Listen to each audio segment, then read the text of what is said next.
Tudo bem, gente? Professor Fernando aqui para mais uma das nossas aulas de Direito. E hoje eu quero falar com vocês sobre a pirâmide de Kelsen.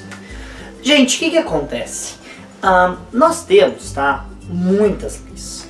Nosso ordenamento jurídico é cheio de fontes de direito, leis federais, leis estaduais, leis municipais, entendimentos, resoluções, atos.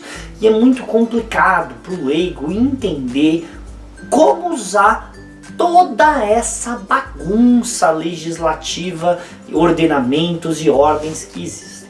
Então, isso não é uma coisa de hoje que existe essa confusão, esse problema. Na verdade, isso é um problema já muito antigo. Trocas de governos, novas legislações, é uma coisa que a gente vê na história da humanidade acontecendo. E é por isso que se criou a ideia do juspositivismo, o direito escrito. Tudo bem? O que acontece é que nós temos basicamente duas escolas de pensamento jurídico principais, que a gente pode destacar. Existe muito mais e por outros motivos, mas a questão é o juspositivismo e o jusnaturalismo. Enquanto a ideia do jusnaturalismo é um pouquinho mais moral, mas o que é correto, o que você deveria já ter dentro de você, o juspositivismo ele tem se atendo mais a palavra escrita, ao direito escrito, ao que está escrito. E se eu tenho uma coisa escrita, ela é estruturada e tem que ter uma estrutura. E é por isso que Hans Kelsen escreveu no começo do século passado a teoria pura do direito.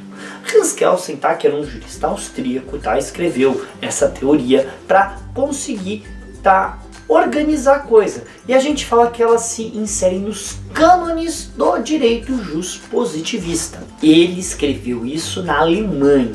Então, teoria pura do direito é uma tradução.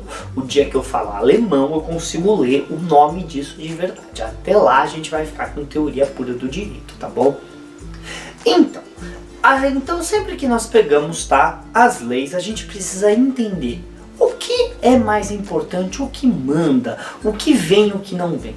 E é por isso que a teoria pura do direito vai colocar tudo dentro do que a gente chama de pirâmide de Kelsen, dentro de uma pirâmide. Então a ideia é que quanto mais para cima dentro da pirâmide se encontra aquela norma que você está lendo, maior é a abrangência dela, mais ela manda. Tudo bem? Porém, quanto mais para cima, mais ela tem que ser ordens gerais e não específicas. Então, uma lei que está por aqui, certo? Por exemplo, uma norma que esteja por aqui, elas são regramentos gerais. Por elas serem regramentos gerais, elas são menor quantidade. Por isso que está com uma pirâmide, é menos coisas.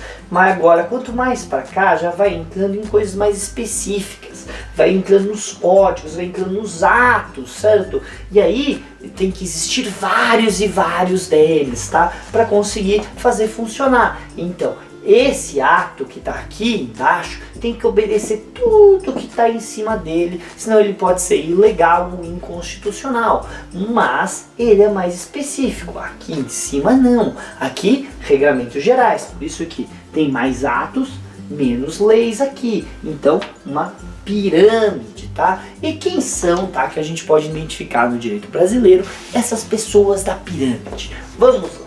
Aqui em cima, no ponto mais alto, vai estar a Constituição Federal, a Lei Magna, a Lei Primeira. Quer dizer que o ordenamento jurídico inteiro vai obedecer à Constituição Federal. Então tá aqui, Constituição Federal, tá aqui o topo da pirâmide. Claro que se a gente quiser ser muito específico, dentro da própria Constituição a gente vai ter as cláusulas pétreas que estariam ainda mais acima do que as outras normas constitucionais, mas não complica, fica no fácil, Tudo bem? E aí?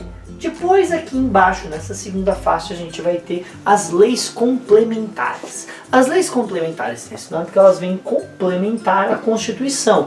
Então, por elas complementarem a Constituição ou sua iniciativa ser de ordem constitucional, elas vão estar acima do resto, porque elas vêm ligadas à Constituição, mas não são Constituição. Então, elas não estão aqui em cima junto, porque elas não têm forma constitucional. Mas para elas terem iniciativa constitucional, elas ficam pegadas à Constituição.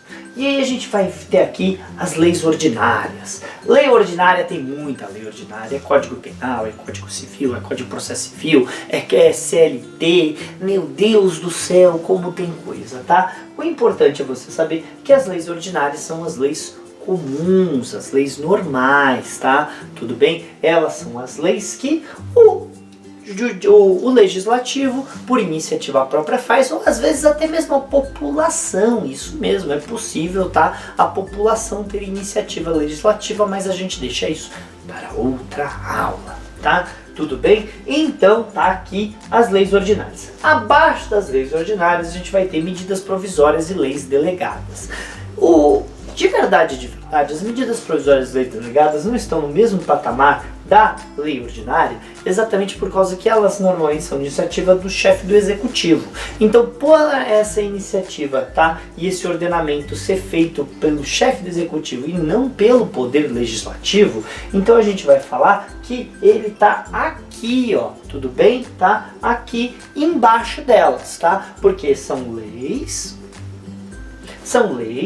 tudo bem, tá? Mas não foram criados diretamente pelo poder, tá? Pelo poder legislativo. Então vou ficar aqui embaixo. E finalmente aqui embaixo os atos administrativos normativos. Gente, os atos administrativos normativos são, como a gente falou, atos para administrar e normalizar. Eles são atos para dar o bom cumprimento das coisas que estão em cima. Então, a gente tem, por exemplo, a Lei de Segurança Pública. Aí a gente vê uma situação de emergência acontecendo, tá? Tudo bem? O policial, o comandante, o coronel da militar ali da região viu que teve uma fuga. Ele vai lá nas incumbências dele e baixa um ato, tudo bem? Ele vai lá e fala: olha, pessoal, fiquem em casa, não saiam de casa hoje, tudo bem? Está complicado. Por exemplo, eu dou aula na ETEC Getúlio Vargas. Bem, o diretor da escola, ele hoje, o professor José Salerno, ele poderia, por exemplo, suspender as aulas se ele visse uma situação emergencial, mas ele só poderia fazer isso dentro da escola que ele é o diretor e não em outras escolas, tá? Como, por exemplo, um vazamento de gás. Imagina que perigoso, suspendam as aulas, não venham os alunos, estamos num momento de emergência aqui na escola. Ele pode fazer isso? Claro que ele pode, mas ele jamais poderia falar alguma coisa que fosse contra qualquer outra que está aqui em cima, para respeitar a ordem, tá, da pirâmide de Kelsen. Outra coisa interessante para você fazer é que, como eu falei, existem leis federais, leis estaduais, leis municipais, leis distritais, babá, tá? As leis federais têm maior autoridade que todas as leis, tudo bem? Então quer dizer que uma lei federal tem muito mais força do que uma lei municipal, por exemplo, tá? Mesmo porque a lei federal vale em todo o território da União, enquanto uma lei municipal vale só dentro da municipalidade, tá? Que aquela Câmara de Vereadores aprovou.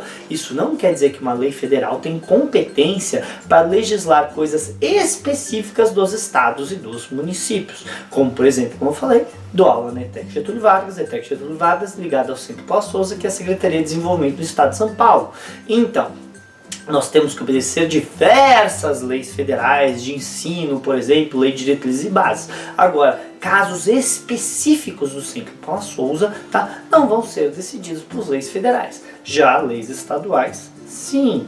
Tudo bem, gente? Deu para entender isso, deu para entender como funciona a pirâmide de Kelsen e a importância, lembrando, a importância de você saber que lei que você está lidando com o quê, como por exemplo qualquer lei infra abaixo constitucional não pode ser contrária a um ditame da Constituição, entenderam? Essa é a importância, isso que sempre ficam falando aí nos jornais, mas isso é inconstitucional, quer dizer que alguém colocou alguma coisa aqui que não está de acordo com a Constituição e deve ser retirado do sistema, tá? Mas depois a gente fala sobre isso.